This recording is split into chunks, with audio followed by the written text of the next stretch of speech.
All right, everybody, welcome into another Auburn Live Show. Actually, not the Auburn Live Show. It is the Friday Forecast. It's a new name. I'm still getting used to it. Friday Forecast. This is John Samuel Shenker.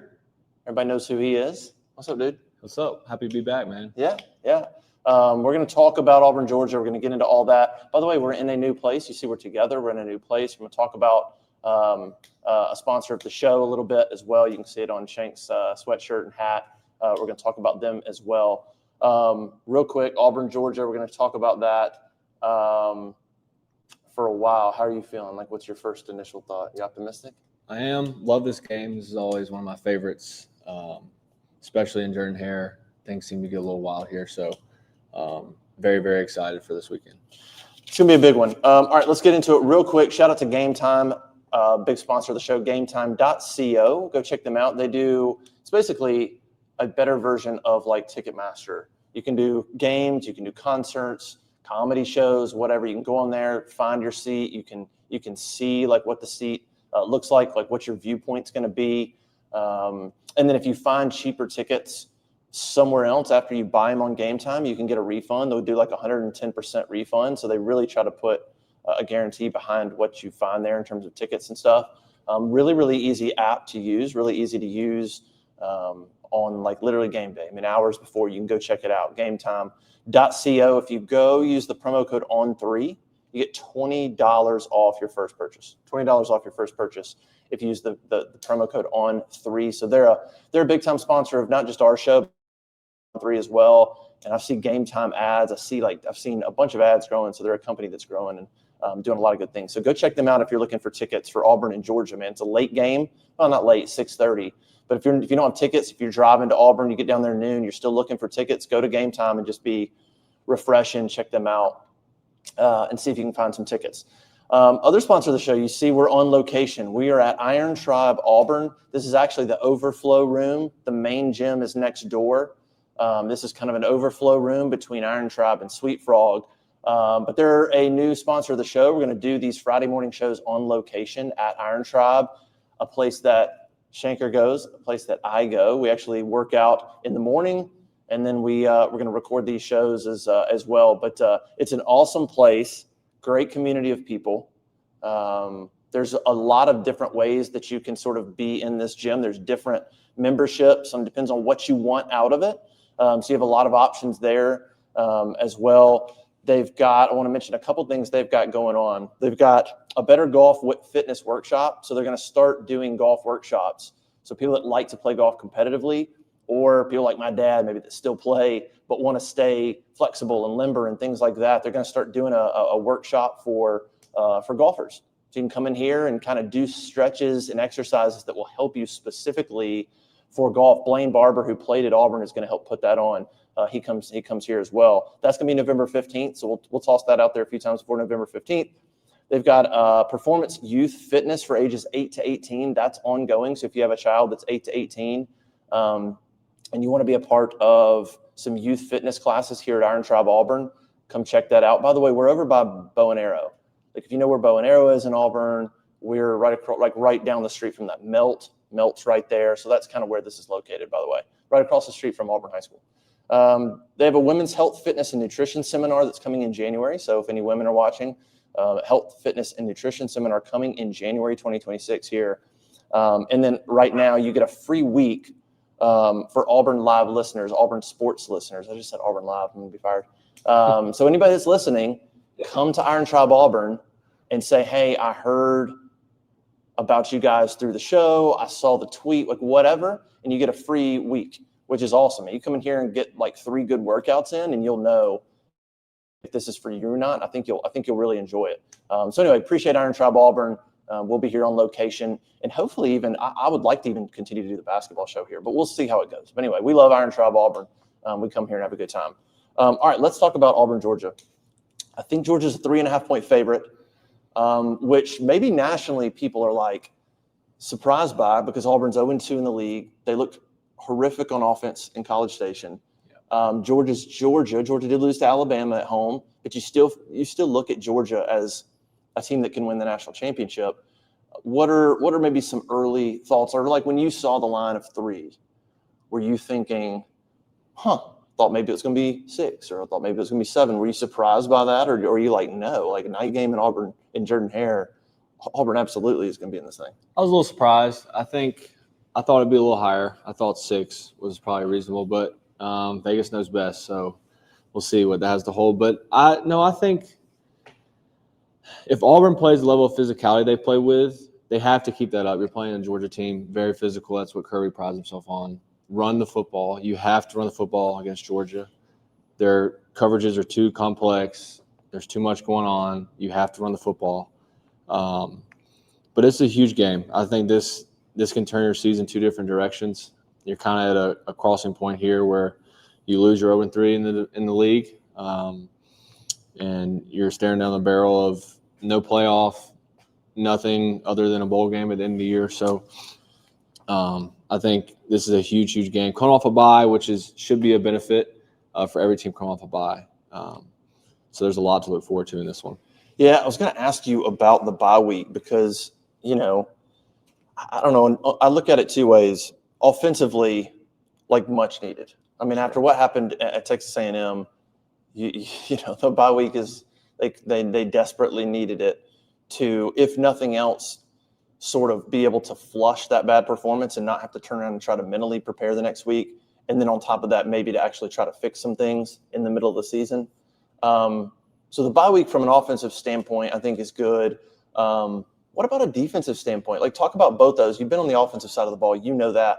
But I was even thinking last night, we're talking about trying to fix the offense. What does giving DJ Durkin an extra week do where Georgia played Kentucky? Like, what can DJ Durkin do to prepare, to throw some new things at Georgia, specifically to stop that run? I mean, that's kind of where they start, is running the football the way they do. But I was just thinking both ways. We're thinking about fixing the offense, and like, yeah, that desperately needs to happen.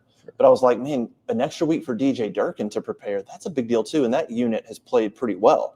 Like, so could Auburn come out and, what would the bye week mean to the defense, not just the offense? Yeah, well, I think bye weeks, normally it's a good self-assessment week. You can go back to your previous games. And this year you have 2 byes, which can be very beneficial. But if you go back and look, and Auburn's defense is great, but they have not played perfect. I'm sure Durkin is very aware of that. And so they go back and see what are their tendencies, what hurt us in the first 5 games, what could we possibly do better. So there's a lot of things. Normally bye weeks, you're practicing against yourself, you're correcting yourself, not really preparing for your other opponent until later in the week. So I feel certain that Durkin is just trying to fine-tune some of the things he has. But you also you don't want to lose that edge that you played with these first 2 SEC games either, where you just can't lose that. So trying to bottle that and contain it and bring it back the next week can be difficult on a bye. I mean, just like anything, if you go cold, it's hard to bring it back. So I think it can be a huge benefit if you can bottle that and keep it. But it can also be a challenge to keep your guys really locked in for 2 straight weeks. Yeah, I think that's going to be big. We heard a lot we heard from Hugh Freeze a couple times this week. He talked about a lot of self-scouting, which happens every year on any bye week. And then a lot of look ahead at Georgia. Can you go overboard in the self-scouting? Like, Auburn was so abysmal at Texas A&M. This is one of the things that I struggle with going into this game is you go back to how you felt after Oklahoma, and you didn't feel bad. Like, you thought, I think Auburn finished that game with 290 yards of offense and 17 points. They're 1 Cam Coleman pass away from having 24 points and 300+ yards of offense on one of the best defenses in college football. So I felt like you walked away from Norman feeling like, man, a couple plays and you're there. Like, you're there. A&M was just so bad on offense and it deserved all the criticism it got. But I'm wondering if you go into the bye week, I don't know, could you overreact to what happened in College Station and forget, hey, Baylor, we ran the ball, we won. Oklahoma, we had plays, we just didn't make them. Could you overreact to A&M, or was that so bad that it deserves that kind of reaction? You know what I'm saying? Like, I sort of feel like I could go both ways with this off week when it comes to preparing the offense. I could go, they're going to dial the playbook down. They're going to really hone in on what Jackson can do. and they're gonna come out with just a really, really good game plan for how to try to win this football game, the one that's right in front of them? Or do they go too far? Do they overthink it too much, and you still don't have an offensive identity? You know what I'm saying? Yeah, I think to your point, I think you can't get paralysis by analysis. If you overthink, overcomplicate, okay, we're too basic. Our concepts, there's nothing is working. I think you can throw too much out there and confuse too many people to where if you're on the same page on offense, you have no chance. Yeah. If the left tackle doesn't know what to do, or the right tackle, or the running back, if one guy's off, they have no chance. Especially against a team like Georgia, you have no chance. So I think you can overthink it, but I also think this does give you a lot of time. You can game plan. You can throw the book at them with all these different gadgets, whatever you want, because you have 2 weeks. You know this is a must win if you want to get to the playoffs. So I think this is a huge, huge game, and I wouldn't be surprised if you just see a lot of trickery, different things throughout the game just to keep them on their toes, just knowing how big of a game this is. The big question is, will Hugh Freeze stick to running the football? That's, I think, the question on everybody's mind. And I think this is a nuanced conversation, and I think that we all agree that there's not been a consistent enough commitment to the run the past 2 games. Sure. Like Demarion Jeremiah had 8 total carries against Texas A&M. I don't remember what it was against Oklahoma. I know that against Baylor, Cobb and Austin both had 16 carries. The last 2 games combined, I think they have like 20, like total. Right. Like, so and they both had almost that in each against Baylor. I think penalties killed them at A&M, and like we've talked about the penalties in that game, but they probably need to be talked about even more than they are, because they just destroyed. It was first and second down penalties destroyed the ability to move the ball. So I think the running the ball thing, I think, is interesting because, yes, they need to run the ball more. They need to be, even if it's a yard or 2. Right. Think about the alternative right now is sacked, false starts. Like, the alternative is going backwards. So even if you run for 2 yards on first down and it's 2nd and 8, that's nothing special, but it's better than going backwards. Like, right. At this point. And the other thing is just leaning on the defensive line a little bit. Man, sometimes it might not go anywhere, but just beat on the other team's defensive line a little bit so that they can't just tee off constantly on Jackson Arnold. Like, fatigue them a little bit. And maybe in the 3rd quarter they feel it. Maybe in the 4th quarter they feel it. If you don't even try to do that, then I think you're putting yourself in a bad situation. But that's going to be the question, is like there's going to be some times where I don't think Auburn's a juggernaut running the ball. Like, it's not like people yelling to run the ball. Auburn's not going to turn around and run for 280 on Georgia. Right. It's not that. I think it's more about not going backwards. It's more about leaning on the team a little bit, trying to be patient with the run a little bit. And I wrote a story earlier in the week about Freeze talking about he gets greedy sometimes and all this stuff. So, like, I think that's the big question mark is what will that look like in terms of the run game? Will he stick with it? I think he will. Like, I really think that he will try to do that. He will try to run the ball, even if he would love to take a shot, first down, whatever it is. I think he will try to give those guys some carries. But you got Cam Coleman and Eric Singleton out there, so you have to take those shots. You have to be aggressive that way as well. You can't waste them. And so finding a balance is good. It can't be 33 throws from Jackson and 8 carries from your running back. That for sure can't happen. No. And game plans, yes, some games more heavy on the run, more heavy on the pass, but it should never, ever be 8 carries, 10 carries in a game. That it can't, it's not possible. And I understand if it's 1st and 15, it doesn't seem like a running opportunity, but maybe that's the perfect opportunity to run. Like I understand when you play by the chains, you feel like you have to throw it. I get that. And you have playmakers on the outside, so I get it. But you have to run the ball. Yeah. Like if you sit back with these DBs now, I know Cam Coleman's great, Eric Singleton's amazing, but they're not going to catch every single football. Yeah. And Jackson has to he's not going to throw a perfect pass every single time. So it makes it very, very difficult on your offense when you're one-dimensional like that. And even, you're right, you can run your head into a wall 10 times, but at least you're doing that. Maybe it breaks at some point, but you can't go completely away from it. But pre-snap penalties kill drives every single time. It's so disheartening when you get a drive, even if it's a 4-yard carry, 2nd and 6, flag brings it back to 2nd and 15 or 1st and 15. Like, it's so disheartening. It kills drives, kills your momentum. Doesn't matter where you are on the field. If you start on the 40-yard line and you have a pre-snap penalty, you're probably not scoring. Yeah. So it doesn't matter where you are.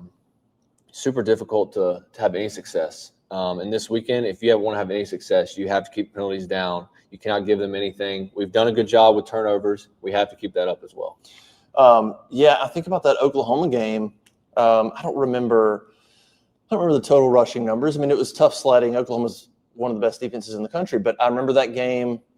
It was the third quarter, right, where I don't remember the score even, but it's tough sledding, running the ball, and then what happened? Boom, Cobb broke out. He broke out of the line and busted a long run, and that's what you get with, I think, especially with Jeremiah Cobb. He's got the ability to do that if you will give him enough carries. He's got enough speed and pretty good vision that if you'll give him enough carries, and I think Austin can do some of this too. I think Cobb's got better breakaway ability, but like Austin will go north-south and can break a tackle too. But if you give Cobb enough carries, he can do that. He can break a tackle, and then his speed could turn it, get you a 30-yard gain. And you got to have big plays. You got to have explosive plays, and he can do that. But you only give him the ball 8 times. Right. You just cut the average down, the opportunity to be able to do that. And I think some of the runs I wrote. I think Cobb is averaging 5 yards a carry this year. Austin's 4+. And you're going, those are good numbers, but so much of it, other than the Baylor game, so much of it is sort of forgotten because, like you said, they've gone back. They've had bad situations on 1st and 2nd down sometimes. And so then if you run for 5, who cares at 2nd and 10? There's the impact of some of those runs is not felt because they've been behind the chains in these last couple of games. But I don't know. In the scheme of like what's going on with this offense, whether it's run the ball more, whether it's protect Jackson Arnold, whether it's Jackson Arnold go through your progressions quicker and make a decision, like what do you think if you could pick one of those things? If you could fix one, like you're not going to fix them all in 2 weeks, I don't think. I don't know where I would throw play calling specifically into that. That probably goes into running it more. But between trying to be patient more with the run, between protecting Jackson, between Jackson going through his progressions, like if you could fix one thing in this game, going into this game, if one thing magically got fixed, what would you go with? I would say Jackson's quick game. Like I feel like the RPO game, yes, it can work, but I feel like we get these RPOs and half the time when he pulls it, he's still sitting there for 2 to 3 seconds. Yeah, that's true. Like if you're pulling it, you're throwing it. It should not. If you have to pull and wait, you should probably. I understand he has reads and keys. I get all that. Yeah, but I think if you're going to run the RPO, you throw it. Like you shouldn't be sitting there for 3 seconds. And that timer has to go. And I understand they protected well at times, and he sat back there and he just got sacked. Like I get he should probably move better. But, I mean, if that's your read, then that ball should come out quick. RPOs are not meant to be these long throws at all times, even when you pull it. Like it should be slants, out routes, whatever it may be, just to get quick 5 yards. Because you never know with these athletes. Like 5 can turn to 15, 20. Yeah. And also don't give the defense too much credit. Like, when you go into a game, don't give them too much respect to where it's hard to play defense too. Like if they're out of gap one time, that's a 25-yard run. Yeah.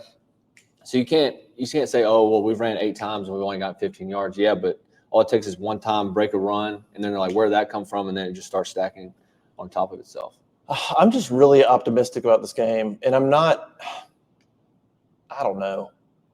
I don't think it's irrational. Like I don't think I'm thinking about this game going – I don't think I'm being irrational when I say I think Auburn can win because we saw what happened in College Station, and it would be – I mean, I don't know. Georgia's really good, no doubt. And we'll see. But, like, I really do think about Kyle Field. The place is loud. It's a hard place to play. Then we find out that Xavier Chaplin can't hear.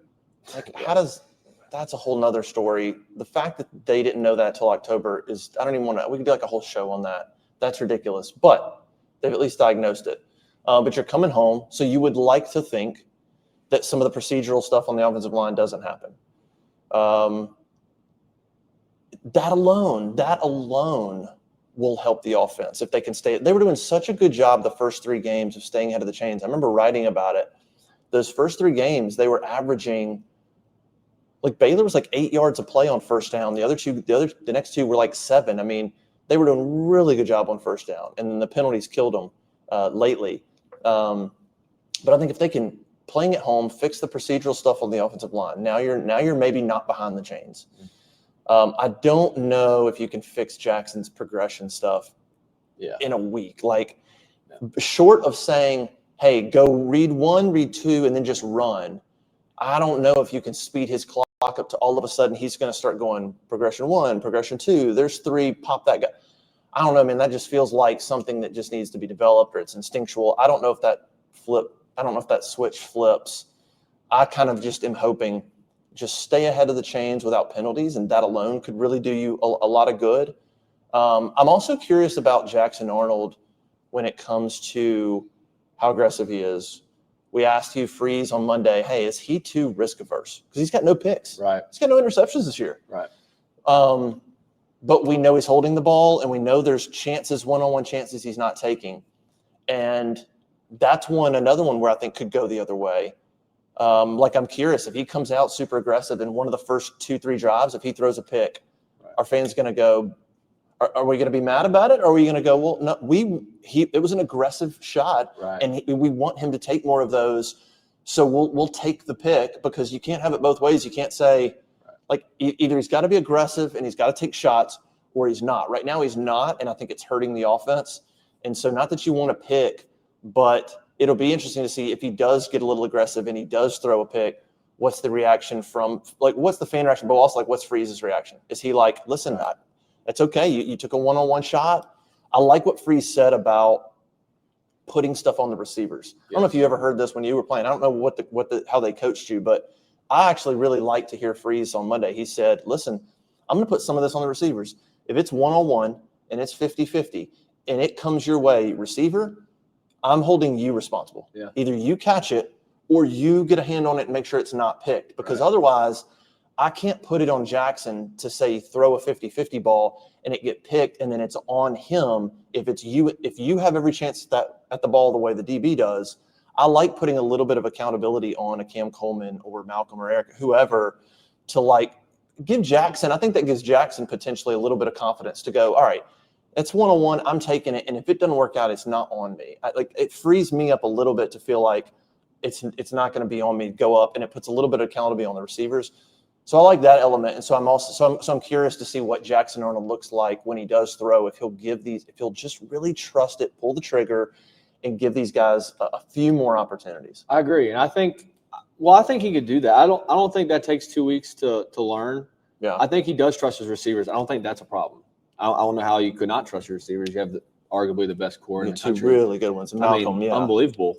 And Cam Coleman, 50-50, you can say that, but I don't even think it's 50-50 most of the time. Probably right. So, but if you deliver a good ball and it's picked on a 50-50, I would never be mad at that. Like, that's football. Like, he either made a great play or Cam just slipped or something. Like, it's normally 50-50 balls. That's what they are. You can't be mad about that. Now, there's high percentage throws too. Like, he's not going to make stupid throws, but I agree. I think he can be more aggressive, but you also no turnovers. You have no turnover against Georgia, it always keeps you in the football game. Yeah. In the last 2 games, if we have fumbles or interceptions the last 2 games, it may be a little more lopsided than it was. We kept the ball out of their hands. So you can knock him, and he's been conservative, but he is taking 50, maybe more 50-50 shots.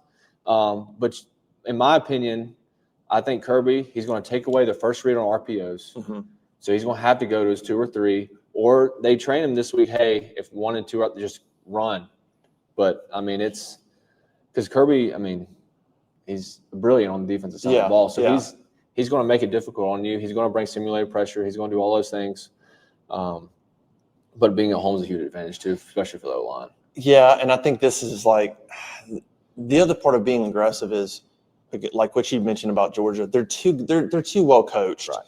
You're going to have to take shots. You're not going to just march your way down the field for 24 points. Correct. You're going to have to think about 2 years ago, first or second drive, Peyton pulls it and has that long run. It sets him up. It was one run. It sets him up. You're going to have some of that against them, and so that's going to require Jackson taking some shots. It's going to require him taking some shots, and hopefully it works out. You do make a good point about turnovers. I mean, it's fair. I mean, he hasn't – now he could have a couple picks, right? Like OU dropped 2. Right. A&M dropped 1. He could easily have 3, but he doesn't. But you're right. As poorly as they played, if he also was being careless and threw a couple picks, those games might have looked a lot worse. So, I mean, there is an argument that, the turnovers have certainly limited the damage that was done on offense to some degree. Like it could have even been worse.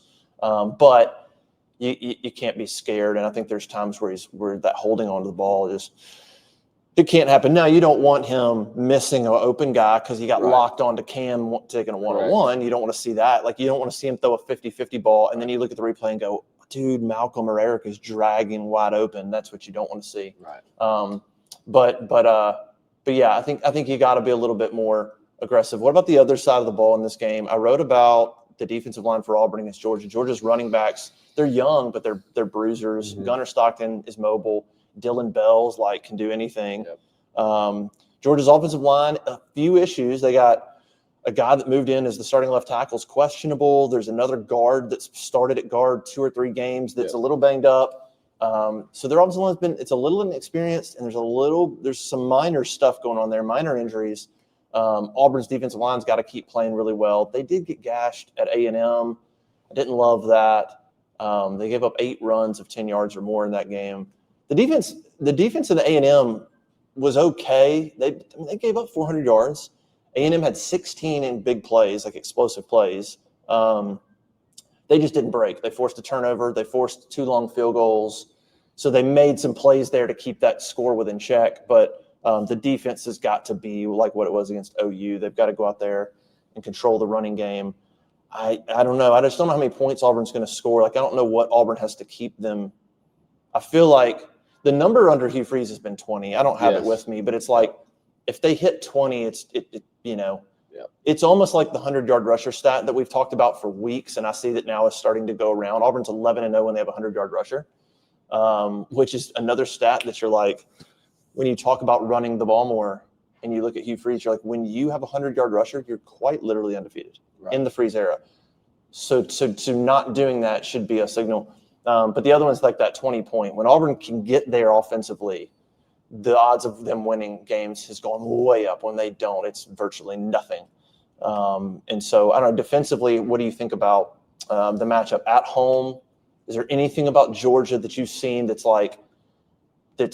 looks overwhelming in terms of Auburn's defense? Or do you feel like Auburn's defense is equipped to go out there and hold these guys in check if they'll tackle well? I think our front seven is equipped. I think the physicality that we have played with, you have to do that for all 4 quarters against Georgia. Mm-hmm. If you slack on any drive, they will score. Yeah.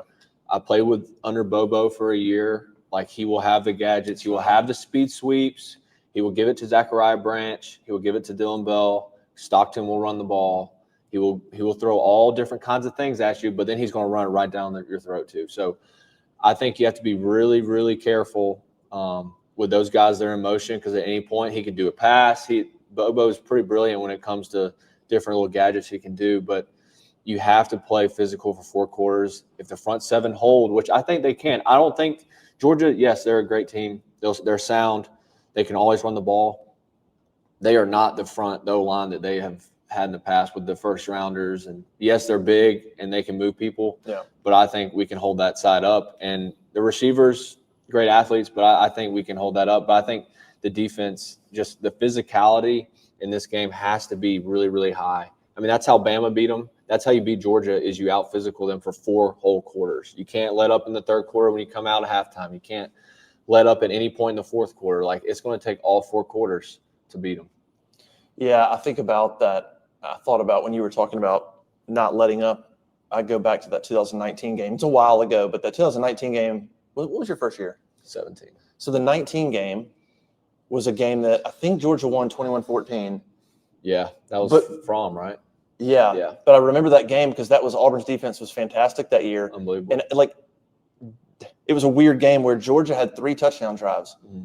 And every other drive, it was like almost a 3 and out. Yes. It was a very it was a weird game where Auburn's defense was awesome except for 3 drives, and they literally gave up touchdowns. And then every other drive they just dominated it. But it kind of I just thought about that when you were talking about not slacking up for 1 minute, like at any moment with Georgia, and having the players to be able to do that. And they're going to score some. Right. That was a game where y'all almost came back and won that game. But you're right. You're right. Like, they're going to be well coached, and with Bobo, you're going to just have to tackle really well. Yes. The run game is just, you can't let them pound on you.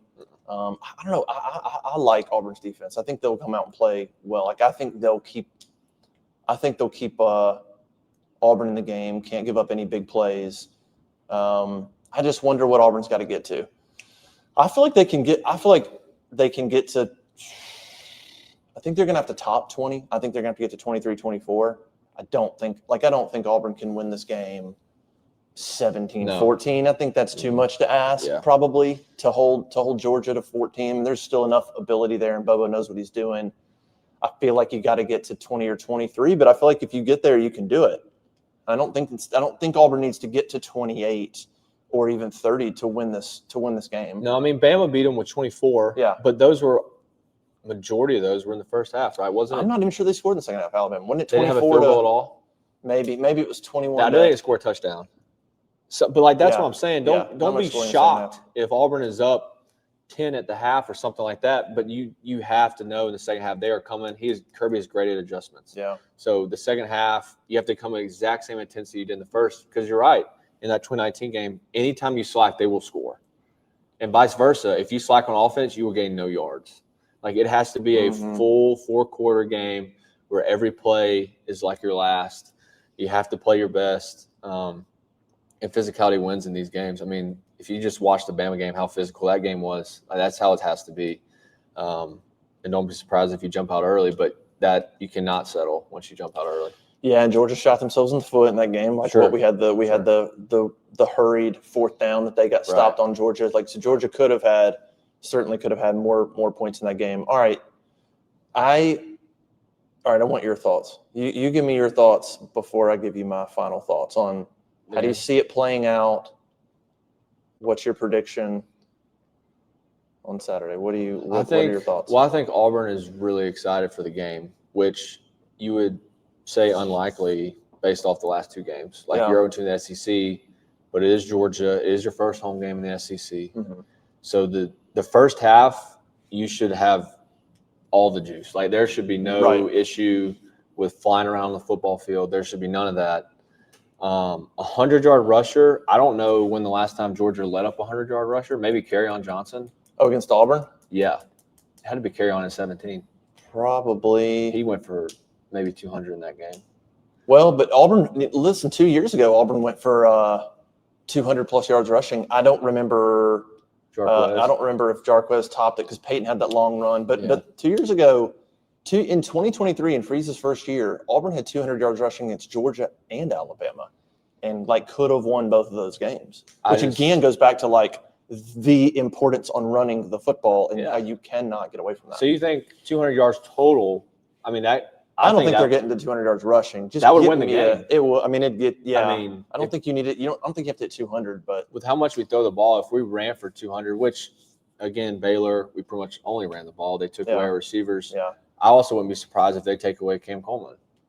If I'm Kirby, but you have Singleton one-on-one, that's a nightmare situation, but I'd rather have Singleton one-on-one than Cam Coleman. So can I ask you a question on Coleman on that? Because Freeze said during the bye week, he said on the teleconference, SEC teleconference, yes, we want to get Cam Coleman the ball more. But, hey, don't forget, teams are doubling him. They're bracketing him. I get it. How much of that is yes? If a defense can certainly do a thing to take somebody like Cam away, but how much of it is you still have to find a way to get him the ball? There's got to be a route or a concept or ways to get him one-on-one. I mean, you can't just – can you just throw your hands up and go, they're doubling him? Or is there always some way to get him the ball? Or is it like what Freeze said, where sometimes you're like, there's nothing I can do. If they're choosing to do a thing, I can't do it. There's no route. There's no concept. There's nothing I can do to get him the ball. Or is it like, okay, I hear you. But you need to be more creative than Hugh Freeze, because he's too good to not get the ball. What's your take on that? Yes, sometimes when they can try and take away guys, but I don't think you can completely take away. You can take away a deep ball maybe. Yeah. But like he could still win on a one-on-one curl, or early on if they're giving him cushion and they're saying he's not going to beat us over top in a one-on-one situation with a corner and a safety over top, just throw 5-yard Ohios, just throw outs, throw stops, let them get going. Yeah. And then as the game comes, maybe they get closer and closer, and then he goes over top. I don't think you can. Yeah, he might not have 8 catches for 120 yards, but he can still be impactful, especially in the red zone.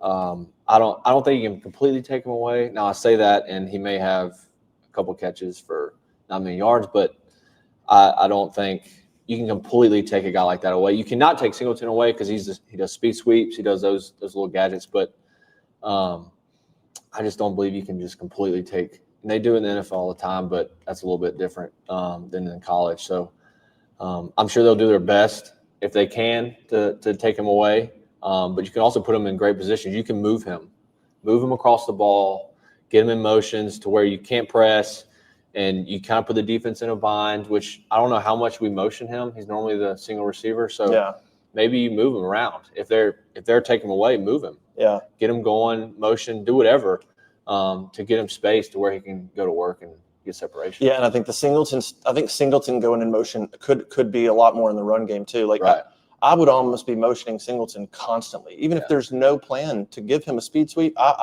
I would involve him more in pre-snap motion and then do the fake. I don't know. Anyway, so what's your what you got? What's your score?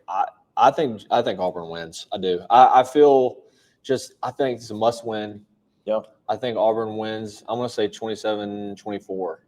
I think it's going to be kind of a up and down. I don't see this being a high scoring game, which this can end up being 45-40. That's always seems to be how that works. No one expects it. But no, I think Auburn wins. I think the defense plays really, really well. And I would not be surprised if we jump out early on Saturday. I like the pick. I think that over-under number is 46-ish or something. Okay. I think that's probably right on. I've gone back and forth with this like so many. I could see Georgia winning by 2 touchdowns. I could see Georgia winning a close one. I could see Auburn winning a close one. Probably the only thing I can't see is Auburn blowing them out, just because Auburn has not shown that at all under Freeze. Right. So that just doesn't really make a lot of sense. But Georgia could play like crap and have 3 turnovers. I don't know. Man, if you're telling me to pick 7 out of 10 or 6 out of 10, I'd go Georgia. But I do, man. There's something about this game that makes me feel like Auburn's going to be right there.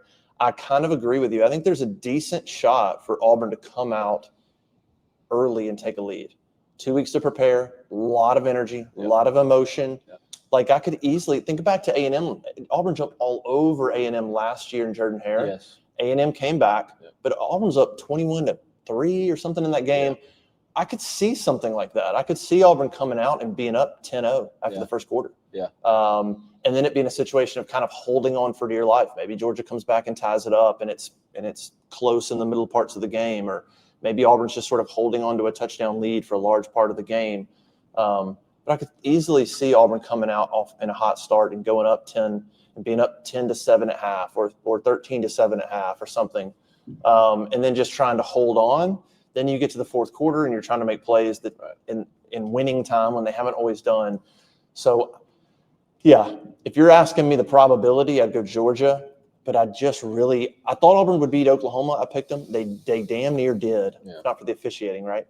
They were so close. I think coming home, I think a lot of things are going to look better on offense. I really do. Just being at home, I think, will fix some of the issues. I agree. That doesn't excuse Freeze. You need to be able to play on the road. I'm just saying, I think at home they'll play better. And I'm going 23-20. That's my official pick. Auburn 23-20. I wouldn't be surprised if Auburn could get up early and then kind of hold on for dear life, and maybe it takes a drive late, like an early fourth quarter drive, and then you're kind of just holding on or something like that. But yeah, I think it's going to be really close. I think that 46-43 total is right on.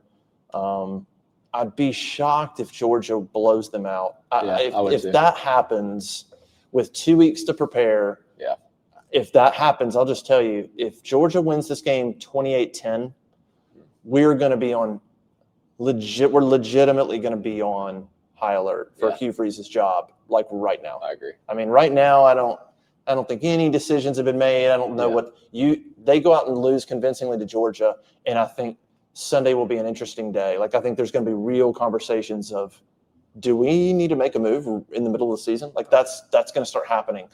Short of that, I think even a close loss, I don't think you'll get those conversations. But, I'm going to go 23-20 Auburn. I think Georgia probably wins it 6 or 7 out of 10. But I think Auburn's got enough ability, man. If you think Oklahoma's really good and you look at that game toe-to-toe, I just think Auburn's got enough ability at home to get the job done. I agree. At the beginning of the year, you don't know what teams are going to be great, but just Georgia's a great football team. They do not feel like in the past where it's like that is such an uphill climb to beat. They're not quite, and that's not it's not a service to Georgia. It's really a credit to how dominant they were. Correct, and they're still dominant. They're still top in the SEC. There's no question. Like their ranking, I think they're probably a better team than their ranking. Yeah, but they are. It is much more seems to be attainable to beat a Georgia team. And yes, they've already lost one, so they do have a chip. But there is a game in between that loss and us, the Kentucky game. So I think that also helps. If they wouldn't lose 2 in a row, so that would be an uphill climb to beat them after that. But no, I think it is very much a possibility to win the game. But they have to for 4 full quarters. If you let up in the third quarter and they run the table in the third quarter 10-0, it's not going to end well. It's going to be a great game. 6:30. ABC prime time, Auburn, Georgia. I think it's the closest Auburn's roster's been since probably 2019, I think, to Georgia and go in. We've got enough dudes that we're not Georgia, but like we can go toe to toe. And I don't know that I see a position group that is so overwhelmingly in Georgia's favor like you have seen in some other recent years. I think you're looking at the rosters going, Auburn's, they're not as deep as Georgia or Bama or A&M or LSU, but like there's enough talent there where you're thinking the roster is probably as close as they've been from a roster standpoint since that 19 game. All right, it's going to be a good one. Auburn, Georgia, 6:30 Saturday night. Go check out Game Time. Get your tickets there. And if you live in Auburn, come check out Iron Tribe Auburn. We'd love to have you as well. For Shenker, for me, we'll be back next week. Thanks for joining us. Go to auburnsports.com and join and subscribe, and we'll see you guys next time. See ya.